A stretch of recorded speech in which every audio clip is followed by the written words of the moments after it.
Sí, lo están observando.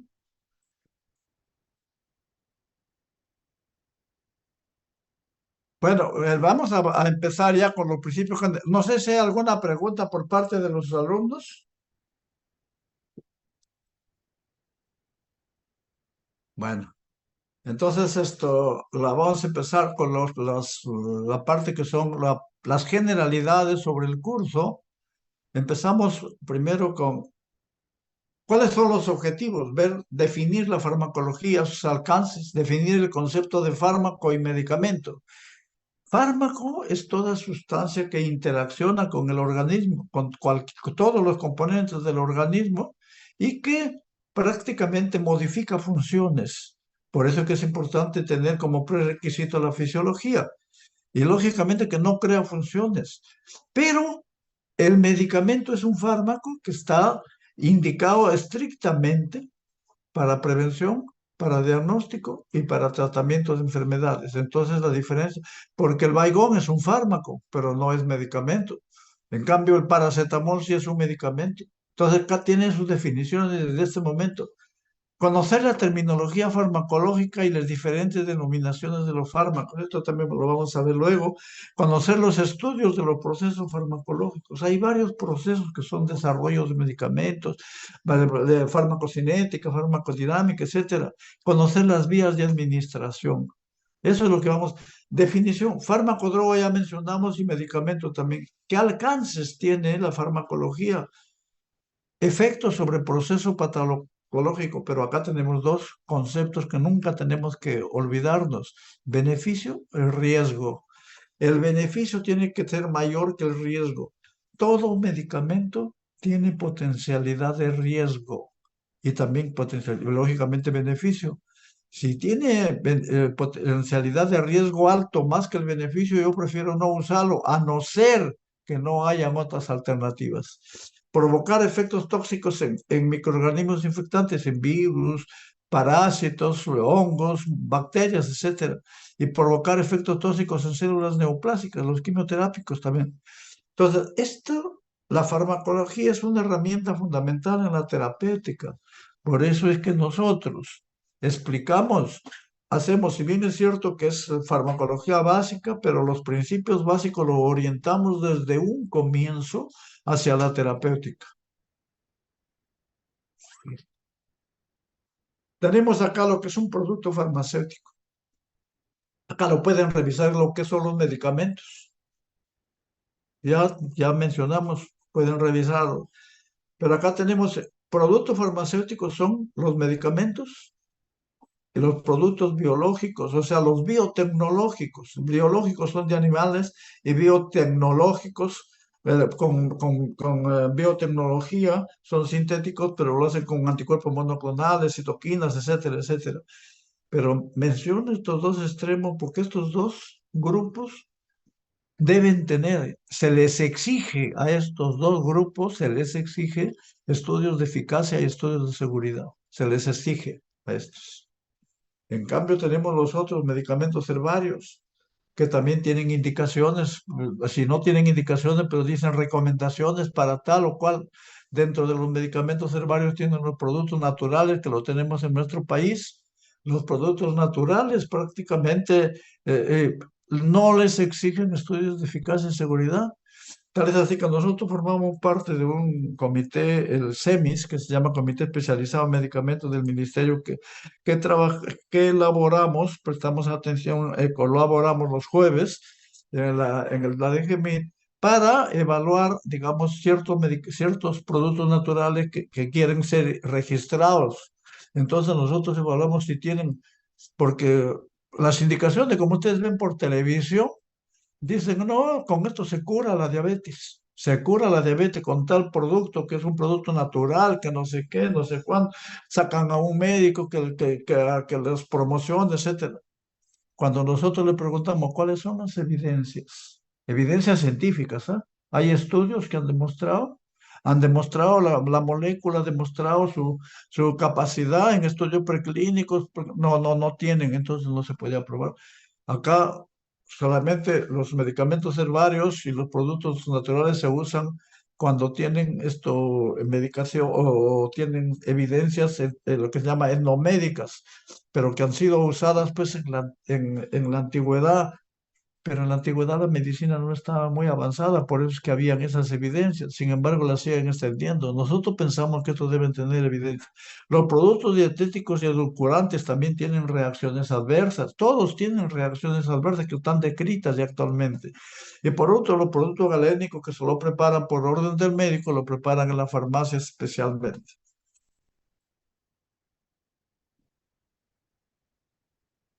Tenemos las ramas de la farmacología. La química, farmacoquímica, es importante porque justo acá es donde se interviene en algunos radicales, algunos colaterales, laterales, para mejorar la eficacia, para mejorar las reacciones adversas, etcétera, etcétera.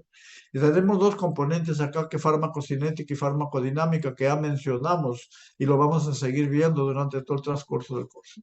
Luego tenemos la farmacognosia, que estudia el origen de los fármacos, que puede ser vegetal, animal y puede ser mineral. La farmacotecnia, que es la forma como que, digamos, cómo se elaboran los fármacos. Y por último, la farmacogenética. Esto está en boga actualmente, la farmacogenética. Si usted tiene dos pacientes que tienen la misma edad y tienen la misma edad, tienen el mismo peso, por ejemplo, le da los dos medicamentos. Hay, necesariamente pueden responder de igual forma. La mayor parte de veces sí, pero un buen porcentaje no. Dice, sí, pero yo le doy, por eso que no se pueden prestar las recetas. Y esto nos lleva a a la terapia individualizada. La farmacogenética estudia estudia la respuesta de los fármacos en variantes genéticas. Cada persona tiene su variante genética o cada grupo. Todo esto es lo que comprende la farmacología. Y por último, la farmacología clínica, que es importantísima. La farmacología clínica es la coordinación de farmacología aplicado a las enfermedades, a la clínica. Y no solo a la clínica, sino aplicado a la epidemiología del paciente. O sea, farmacología tiene que estar de acuerdo con la clínica y tiene que ser de acuerdo con la epidemiología. Ahora vemos acá la farmacoepidemiología. La farmacología estudia el efecto de los fármacos, el mecanismo de acción y efecto de los fármacos en una persona, pero la farmacoepidemiología estudia el efecto, efecto de los fármacos en un gran número de personas y hace seguimiento de los efectos en la sociedad. Estudia los determinantes, características y efectos del uso de fármacos en grandes poblaciones. Por ejemplo, ahí ya entran a tallar, por ejemplo, la farmacoepidemiología, entran a tallar los estudios de cohortes, los estudios de casos y controles, etcétera, que es importante para ver que estudia los medicamentos. Porque si nosotros hemos tenido la oportunidad de trabajar en una oficina administrativa, pero de uso de medicamentos, y veíamos que en determinadas provincias utilizaban un tipo de fármaco y en otras provincias otro tipo de fármaco, pero los fármacos más caros. Los demás, los de reserva, no solamente el precio, sino los que eran para... Entonces nosotros preguntábamos, yo me acuerdo de una reunión, preguntábamos, ¿por qué está usando un antiseudomonal? Ustedes deben tener mucha pseudomonas. Y dice, no, nosotros no aislamos acá el germen, le damos nomás. Entonces, ese es, por ejemplo, farmacoepidemiología, para ver, entonces, para encontrar cuáles son las razones para mal uso. Y esto es importante porque yo recuerdo en un congreso vinieron algunos españoles que tenían experiencia en esto, decían que si uno no conoce para qué se recetan los fármacos, para qué se recetan, qué recetan, usted sabe en su hospital qué fármacos usan en determinada especialidad y por qué lo usan y a quiénes lo usan y cómo lo usan, no sabemos. Esto es lo que estudia la farmacoepidemiología. Entonces, lo que hace la farmacoepidemiología, el impacto real de los fármacos en la práctica clínica cotidiana. porque los fármacos, como vamos a ver luego, se comercializan con estudios de fase 3, estudios de eficacia, pero no es efectividad. Eficacia porque tienen un grupo de personas seleccionadas. Son miles de pacientes, pero seleccionan los pacientes. Y lógicamente tienen que ser criterios de exclusión, criterios de inclusión. Entonces, sirven para ese grupo de pacientes. Pero cuando ya le dan el visto bueno y se comercializa, ya no lo usan solo para ellos, sino lo utilizan para toda la población en general. Entonces, la efectividad ya en la práctica clínica cotidiana, ¿será igual? Puede que sí, puede que sea mayor o puede que sea menor. Entonces, examina las diferencias entre la experimentación controlada y la práctica habitual. La práctica habitual, o sea, esa es la experimentación. Una cosa es experimentación controlada, ensayo clínico fase 3 y la práctica habitual ya post-comercialización. Hace seguimiento de la investigación sobre la sociedad. ¿Qué incluye? Estudios de utilización de medicamentos y la farmacovigilancia.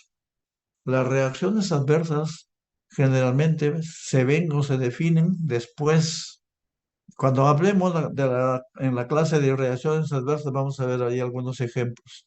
Los estudios de utilización de medicamentos son necesarios. Este es un área de que ustedes, inclusive si ustedes lo revisan, pueden hacer estudios, digamos, ¿cómo se llama? Investigación formativa. Podrían de repente hacer algunos estudios relacionados o sacar bibliografía relacionada con esto. La farmacología general y las bases de estudia los procesos farmacológicos. ¿Cuáles son los procesos? Desarrollo de medicamentos.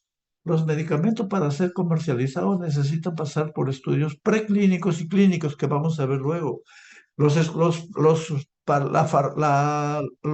procesos farmacológicos también incluyen farmacocinética, farmacodinámica, interacciones, reacciones adversas. Y por último, para la terapéutica, nosotros hacemos esto, ya lo estamos haciendo tenemos 4 seminarios, talleres, lo hacemos en los seminarios, terapéutica en base a problemas y la selección de medicamentos en base a los problemas. Y es un proceso terapéutico sistematizado que lo van a hacer en los seminarios. Lo vamos a hacer, yo voy a tener un grupo también esta vez. En la farmacoterapia, ¿qué es lo que necesitamos? Beneficio, así de gordito y alto, mayor beneficio y menos potencialidad de reacciones adversas. Le hablo de potencialidad porque algunos pacientes no dan reacciones o no lo sentimos, pero todos tienen potencialidad para reacciones adversas. El problema viene cuando las reacciones adversas son letales o son muy severas. Por ejemplo, hay muchos fármacos en el mercado que no tienen estudios definitivos, tienen estudios muy cortos con poca población, o sea, no, su eficacia no está muy demostrada, pero ya está demostrado su toxicidad, entonces sus fármacos no deben ser usados, no deben ser usados. Entonces, para esto se requieren principios farmacocinéticos y farmacodinámicos. ¿Qué es un medicamento? Ya vimos, la sustancia que interacciona con el organismo pero que modula funciones y que sirve para tratamiento, ya lo vamos a ver luego. ¿El medicamento es un bien social o un bien de mercado? Lamentablemente, el medicamento es un bien social. Lamentablemente, en nuestra sociedad, en nuestro país, es un bien de mercado, porque a veces la Cámara de Comercio interviene en los medicamentos. Entonces, y a veces no hay accesibilidad a los medicamentos. Ahora, ¿qué es medicamento genérico? Para hablar de medicamento genérico, esto es importante. Yo escucho por televisión ahora que están promocionando los medicamentos genéricos, pero no empiezan con la definición. ¿Qué es un medicamento genérico? Antes de saber qué es un medicamento genérico, tengo que saber qué es un medicamento innovador u original. El medicamento innovador es el que hace, el innovador es el que hace los estudios preclínicos, los estudios clínicos, invierte en todos los gastos, invierte millones y hace promoción de sus medicamentos. Y el gobierno, digamos, para compensarle su esfuerzo, para que recuperen sus gastos y también para que ganen mucha plata, les da lo que se llama el monopolio. Eso se llama patente de protección. Esa patente de protección les dan por 10 años, 15 años, 20 años. Ahora están disminuyendo ya las patentes. Pero una vez que ya se venció su patente, ese principio activo puede ser vendido, prestado, alquilado, etcétera, etcétera, regalado, etcétera. Y otros laboratorios lo producen. Pero ya ese principio activo ha demostrado ya reacciones, sus reacciones adversas, ha demostrado su eficacia, o efectividad en algunos casos ya, porque ha sido tiempo, ha pasado tiempo. Eso es un medicamento genérico. Sin embargo, en nuestro país, el medicamento genérico, le denominan al medicamento genérico con lo que tienen el DCI, o sea, el nombre genérico. Pero en nuestras farmacias existen medicamentos genéricos, justamente están diciendo que tienen que tener, pero ¿tienen medicamentos genéricos? Sí, señor, tienen bastantes, pero esos medicamentos genéricos le ponen nombre comercial porque no son los innovadores. El genérico ya no hace gastos de promoción, ya no hace gastos de nada. Entonces, por eso el costo es bajo. Pero ¿qué hacen las farmacias? Venden el medicamento genérico, porque, por ejemplo, en España el medicamento genérico puede tener nombre de marca. No hay problema. En otros países también. Acá, bueno, esto es una regulación que deben hacerlo en el Congreso. El genérico puede tener nombre de marca. Y vamos a ver algunos ejemplos. Es una denominación común internacional. Acá se denomina genérico cuando tiene el nombre de genérico. Si no, no. Pero hay genéricos, la mayor parte son genéricos. Yo voy a comprar a la farmacia esto, doxiciclina. Y le digo, bueno, me dice, ¿quiere de marca o quiere genérico? Le digo, a ver, el de marca, ¿cuál es? El de marca, ya. ¿Y cuánto cuesta el de marca? Cuesta 15 soles cada tableta. Y el genérico, esto, 20 centavos. Pero este no es el innovador. No, pero el innovador, porque el innovador era la vibramicina. No, eso no tenemos, pero tenemos el de marca. ¿Y cuál es? No, este es mejor. No, señor, no es mejor. Le ponen un poquito más presentable, le ponen un poquito más de dulce para la mejor, menos tolerancia, mejor tolerancia, etcétera. Pero el efecto es el mismo, sobre todo en una serie de medicamentos. Hay algunos que hay que tener ciertas consideraciones, pero el medicamento genérico, o sea, acá nos venden medicamentos genéricos con marca a precios de innovadores, que es un medicamento esencial. Acá también tenemos otro concepto. El medicamento esencial es el medicamento, viene de esencia viene de vida, entonces que salva vidas. O sea, si yo no tengo una adrenalina, prácticamente el paciente se muere. Si yo no tengo un antibiótico en un lugar, el paciente no va a mejorar y se puede morir. Entonces, eso es un medicamento esencial, que es esencial para la vida del paciente y para la enfermedad del paciente. Pero hay muchos medicamentos, por ejemplo, en Estados Unidos tienen una lista de medicamentos en total, esenciales y no esenciales, de 5.000 o 6.000, me parece, medicamentos. Nosotros tenemos como 18 a 20.000 medicamentos escritos. Entonces, hay una diferencia tremenda. ¿Qué es un petitorio de medicamentos? Que esto sí hay un petitorio hecho por la DGMIT, tiene 2, 3 años de antigüedad, y ahora están haciendo el nuevo.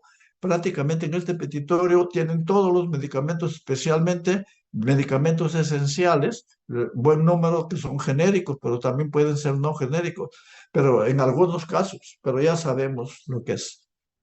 Entonces tenemos acá, el medicamento puede ser vegetal, animal, es un producto biológico. Mineral, síntesis química, por ejemplo, el vegetal, el opio, el opio, que es la morfina, el animal, suero de animales, los antivenenos, los anti, la- las- los an- el mineral, hidróxido de magnesio, la síntesis química, las fluoroquinolonas, síntesis biológica, el trastuzumab, en la cual lo hacen pues, con anticuerpos monoclonales, citoquinas, etcétera, etcétera. Entonces, estos son los medicamentos. Vemos otro aspecto acá. Según su utilidad, para la prevención, para el diagnóstico, para el tratamiento de enfermedad, estado patológico, y modifican los sistemas fisiológicos, no crean funciones. El beneficio es preserva el estado de salud de la población. Este es un medicamento. La OMS saca medicamentos esenciales en base a genéricos, pero ya vemos, acá hay un problema, que volvemos a repetir, que hay genéricos de marca que en realidad son genéricos y el nombre es multifuente, pero lo venden a precio de innovadores, porque dicen es de marca. No hay, y no lo explican bien, debían explicarlo bien por la televisión, eso. Según su denominación, química, denominación común internacional es, por ejemplo, es el nombre genérico. El nombre genérico es el nombre prácticamente al principio activo. Acá, por ejemplo, ácido acetil salicílico es el nombre genérico, que el nombre comercial puede ser aspirina, puede ser, y otros nombres que le ponen. Entonces, ¿por qué es necesario? Cuando usted se va a la China, a la India, a cualquier parte, y pide ácido acetil salicílico, le van a vender con uno u otro nombre. Pero si usted va formando aspirina, de repente no tienen como aspirina en otros países, de repente solo se conoce aspirina en un lugar. Lo mismo Panadol, Panadol solo se conoce en algunos países, pero el paracetamol es a nivel mundial. Entonces, esas son las denominaciones. No estamos hablando de medicamentos que ya vimos anteriormente. Medicamento genérico, entonces existe en nuestros países con el DSI, pero hay de marca y nos venden a precios que son los de los innovadores. Este es el innovador. Ya hemos dicho que es un medicamento innovador, el que le costó dinero en hacer estudios preclínicos, clínicos, promociones, etcétera, y medicamentos esenciales, fundamentales para que vamos a seguir viéndolo después. Medicamentos según protección de patente. Laboratorio de investigación, mire todo lo que hace el laboratorio de investigación, los innovadores. Tienen 20 años de protección. Por decirle, este es un ejemplo. Se vence la patente, medicamento no tiene patente, medicamento es genérico o multifuente. Puede ser producido por cualquier laboratorio, comerciando, utilizando diferentes nombres, nombre de marca, no monopolio, mayor competencia y precio es bajísimo. Todos los laboratorios lo compran en quintales, el principio activo. Unos lo hacen, dice, bueno, la receta de la abuela, bueno, una serie de cosas, pero lo compran en quintales y de ahí sacan un poquito para una pastilla. Entonces existen medicamento innovador, medicamento genérico de marca y medicamento genérico en DCI. Este es el mercado nacional. Entonces, los medicamentos genéricos también deben ser estos. Estos lo deben vender a estos precios. La mayor parte de medicamentos genéricos de marcas más se aproximan a los innovadores en precio que a esto, y no hay razón, no hay razón. El innovador a veces lo baja también porque ya pasó muchos años, ya ganó mucho y lo baja un poco para ponerse algunos laboratorios, hacer eso, y eso está muy bien. Definiciones: original e innovador, marcas no originales sin protección de patente, medicamentos genéricos comercializados con denominación. Medicamentos sin receta son los llamados en Estados Unidos los OTC, que son sin receta, pero el resto son con receta. Acá, prácticamente en nuestro país, lamentablemente, a pesar que existe la norma, existen leyes, todo, no veo que se cumplan. Yo voy a comprar hasta medicamentos antineoplásicos y le venden sin receta, le venden sin receta, no necesitan. Algunos piden, pero la mayor parte no piden y lo venden. Lo que les interesa, entonces, es la venta, no les interesa el paciente. Ese es uno de los aspectos importantes. Y acá tienen los precios de medicamentos en el mercado. Esto sacado en la DGMI, Oficina Panamericana, la OPM. Acá tienen el innovador, mire, varios, amoxicilina. Hay varios ejemplos, que no solamente me he puesto uno. Amoxicilina, tableta de 500 miligramos. El innovador vale 1,37 porque es de Glaxo, un gran laboratorio, 1,37. Laboratorios Medical, Laboratorio Pharma Medical, 1,36, casi igual que el innovador, no puede ser. Y así. El laboratorio dice el amoxicilina, Medifarma, 1,24, 10 centavos menos. Acá, mira, hasta acá. Luego hay algunos ya, amoxicilina, esto que si lo venden a 0,81, a 0,79, menos de un sol, acá más de un sol. Pero los genéricos con denominación común internacional, estos son de marca, estos son genéricos, verde genéricos, rojo genéricos, genéricos con DCI, que eso es lo que prácticamente domina en nuestro medio, 0,37, 0,35, 0,30, 0,17 por los laboratorios. En cambio, el innovador y acá los de marca, muy cercanos la mayor parte al precio del innovador. Y eso no es justo. Eso no es justo. Acá es donde deben atallar en el poder legislativo, acá es donde deben poder atallar esto. Porque al final ellos dicen van a tener los DCI estos, les están obligando para estos, pero para estos ellos siguen vendiendo el precio que se les ocurre. Entonces lo que interesa en este momento es que la población sepa y que el médico, y ustedes pueden revisarlo, y que inclusive el médico a veces también, nosotros como médicos a veces no creemos en lo genérico. Yo compro mis medicamentos genéricos, así que hay que tenerle fe. Lógicamente los genéricos verdaderos, los que son o comprados por ministerio, los que son los que están en la DGMI, y algunos laboratorios, hay algunos laboratorios que sacan muy buenos medicamentos genéricos. Entonces, porque falta también un poquito de control. Petitorio Nacional, conjunto de medicamentos esenciales que han sido seleccionados para utilizar en la salud, pero acá están desde 2018, sí ya están sacando. ¿Cuántos medicamentos tienen? 742 medicamentos. Y en el hospital, en el registro hay más de 20.000, 32 grupos farmacoterapéuticos. Entonces, por eso he mencionado ya lo que es un grupo farmacoterapéutico. Factores para la clasificación de fármacos.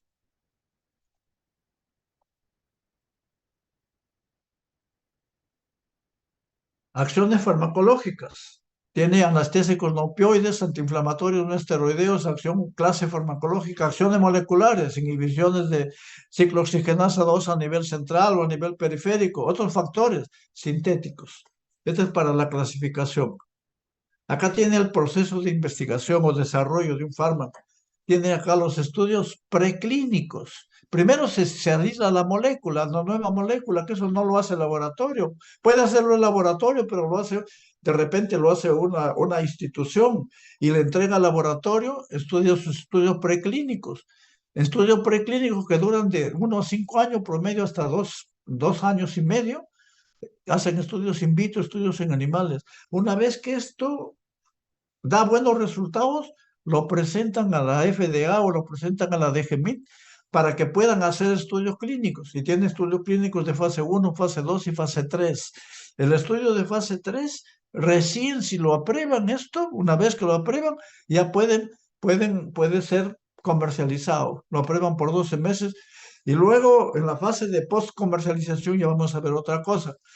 Pero ¿en qué se diferencia la uno, la 2 y la 3? La uno se hace en pacientes sanos, personas sanas, voluntarios sanos, para determinar farmacocinética y la tolerancia al fármaco.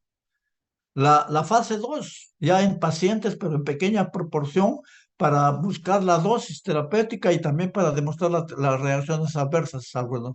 Y en la fase 3 ya son población de más de 1.000, 2.000, pero son estudios multicéntricos, 500 a varios miles, para ver la seguridad y la eficacia. Fase 2, fase 3 en pacientes, fase 1 en voluntarios sanos. Esto generalmente lo hacen 10, 20 pacientes, 20 personas. Acá pocas docenas de voluntarios, efectos biológicos, metabolismo, cinética, acá está lo que pide para que ustedes lo puedan revisar. En la fase 4, fases de post-comercialización, acá se ve la efectividad, ya no la eficacia, sino la efectividad, que recibe el nuevo medicamento población general, estudios de seguridad a largo plazo, farmacovigilancia se hace acá, porque las reacciones adversas de los estudios de fase 3 solamente se detectan algunas. Estudios patrones de utilización de medicamentos, estudios de eficacia complementaria. Durante los estudios de fase preclínica y clínica se llevan a cabo resultados de toxicidad, selección de efectos sobre la reproducción, la teratogenicidad y la carcinogénesis acá a este nivel. Es, este es un cuadro sacado de la DGMI, Selección de Medicamentos Esenciales en el año 2010. Desarrollo de medicamentos, evaluación preclínica, etapa uno, etapa 2, toxicidad uno, dosis letal 50, dosis efectiva 50, índice terapéutico y de seguridad. El índice terapéutico es para ver la dosis efectiva 50 en el 50% de animales y la dosis letal 50 en el 50% de animales. Esa es evaluación preclínica. Toxicidad subaguda, toxicidad especial, efectos cancerígenos, efectos de antifertilidad. Todos estos se hacen, estudios tienen que hacerlo. Y los productos que nos ofrecen no tienen algunos. Y toxicidad crónica. Luego vienen ya en la fase uno personas normales, tolerabilidad, enfermos. En la fase 2 individualidad, farmacocinética, farmacodinámica, búsqueda de dosis.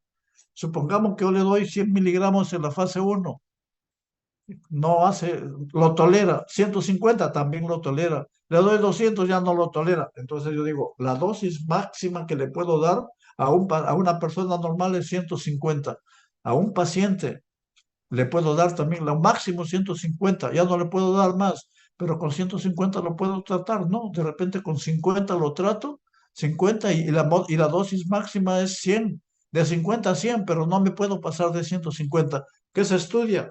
Farmacocinética, farmacodinámica. Fase 3 pacientes de grupo, ya ensayo clínico, acá se estudia eficacia y seguridad. La eficacia, no la efectividad, se estudia en fase 4. Y la seguridad, acá es un poquito, hablando un término creo yo, un clenque, porque solamente no hacen estudios de seguridad, sino las notificaciones, algunas que otras. Pero hay reacciones adversas, las que se presentan uno sobre, como cuando hablemos de reacciones adversas, mejor lo vamos a enfatizar eso. Información sobre reacciones adversas, estudios crónicos. Farmacoepidemiología, incluye farmacovigilancia y estudios de utilización de medicamentos. Acá tiene niveles de acción. Uno es el nivel molecular, dos el nivel intracelular, tres el nivel de órganos y tejidos, cuatro el nivel de órganos y tejidos, el quinto nivel de sistemas o aparatos, el sexto el ser humano y el séptimo nivel de la sociedad de ingreso y de salida, o sea, por todos los niveles de acción de los fármacos. Entonces actúan en todo.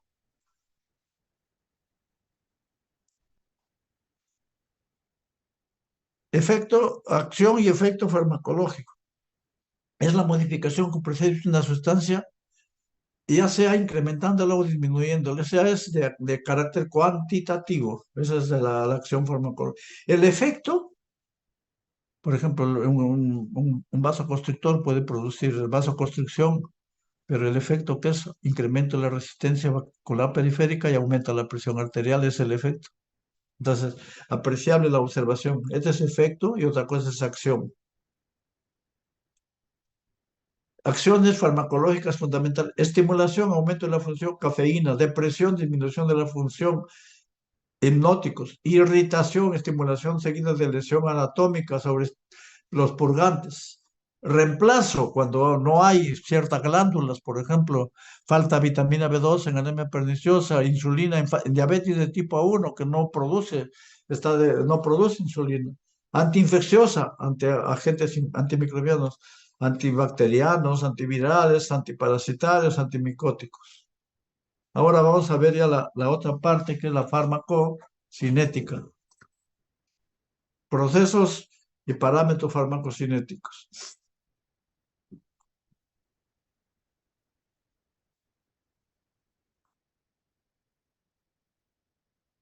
Ya, ahora tenemos, ¿por qué es importante acá? Acá algunos tienen la sigla de ADME, absorción, distribución, metabolismo y excreción. Estos son los procesos. Cuando hablamos de parámetros, es cómo se mide la absorción, cómo se mide la distribución, cómo se mide el metabolismo y cómo se mide la excreción. Esos son los parámetros. Estos procesos son relevantes para todos los medicamentos. Si usted no conoce la farmacocinética, no va a poder usar un medicamento. Es una gran área de investigación. Frecuente causa de falla del tratamiento, porque como no conoce la farmacocinética, usted le da. Yo he estado viendo últimamente pacientes en los cuales había una persona de mucha edad, más de 90 años, que estaba con un peso muy bajo, prácticamente, y una depuración de creatinina de alrededor del 30% por su edad. Le estaban dando un medicamento, un antidepresivo, con dosis, prácticamente dosis alta, como para adulto. No era el peso, no era. Y la paciente hizo una reacción adversa, que es una secreción inadecuada de hormona antidiurética. Hemos tenido que quitarle medicamentos. Pero es importante tener en cuenta esos parámetros. O sea, si no conozco la farmacocinética, no veo es diferente la farmacocinética en un niño, en un prematuro, en un adulto, en un anciano y en un obeso y en un desnutrido. Es diferente la farmacocinética, es diferente en una gestante. Entonces tenemos que conocer, por favor, desde ahora tenemos que familiarizarnos con este concepto. Puede haber falla en alcanzar el nivel si no le doy una dosis adecuada. Si le doy, como en este caso, dosis, efecto tóxico, porque le doy dosis muy altas, interacciones en los ancianos, especialmente ancianos por encima de 80, 90 años, generalmente incrementa la sensibilidad. Cuando hablemos de farmacodinámica vamos a ver eso. Entonces, no necesita la misma dosis, puede que dar menos dosis. Si usted conoce bien la farmacocinética, farmacodinamia, ah, le aumenta la satisfacción del paciente con el tratamiento porque el paciente se siente bien. Confíe en usted y nunca lo va a dejar. Entender las diferencias fármacas de dosificación disponibles. Hay ver también cuánto. La importancia de la farmacocinética es que si conozco la farmacocinética puedo hacer un esquema personalizado, un esquema adecuado. Y la aplicación en la terapéutica es importante, de gran importancia. Y por esto, si ustedes conocen bien esto, tratan bien a sus pacientes, nunca lo van a dejar. Yo tengo pacientes controlando hasta la fecha que a pesar que tienen sus especialistas, pero soy como médico de cabecera y yo los oriento. Hasta la fecha me llaman. Trato de aplicar estos conceptos y cuando le recetan los especialistas, reviso bien en la literatura si está bien, no está bien, etcétera, etcétera. Es importante. Por eso la farmacología es tan importante. Las interrelaciones de la farmacología, por ejemplo, tienen acá esta es la dosis del fármaco, pero el fármaco no viene solo, viene con excipientes, entonces desintegra y libera el principio activo, pasa a la sangre. En la sangre existe la albúmina, parte se une a la albúmina, o sea, una de las proteínas que se unen pueden unirse a globulina, pues pueden unir a la albúmina, la mayor parte se unen a la albúmina, por eso estamos hablando de esto. Parte se une a la albúmina y parte se queda libre. Entonces, y esta fracción libre es la que produce el efecto, es la que va a todo el organismo, es la que se elimina y es la que se metaboliza, es la fracción libre. ¿Qué pasa si yo no tengo albúmina? La fracción libre se va a aumentar y si aumenta puede haber efecto tóxico. Entonces, es importante saber la albúmina del paciente antes de administrar un medicamento, sobre todo los que tienen medicamentos que tienen una gran unión proteica. Se metaboliza, forman sus metabolitos, va al hígado y el hígado se elimina. Y esa es la excreción. Acá, factores para la variabilidad, efectos observados, absorción. Si usted absorbe, tiene una buena absorción, no hay componente, va a alcanzar concentraciones en plasma. Si tiene buena cantidad de albúmina y se une, tiene la concentración libre. Esta concentración libre prácticamente es la que se va a metabolizar, es la que se va a eliminar, es la que va a actuar y la que va a producir el efecto y se produce y se distribuye. No es la fracción unida a las proteínas, depende de la absorción. Acá tenemos otro, la concentración es importante.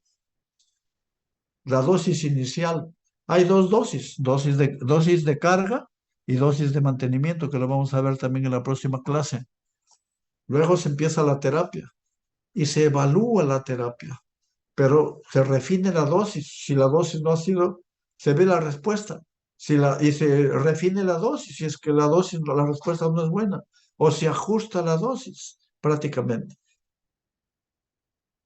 Las vías de administración, tenemos acá vías de administración, tenemos las vías enterales y las vías parenterales.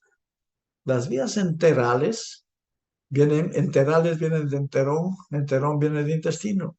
Las vías enterales incluyen la sublingual. Un minutito, por favor.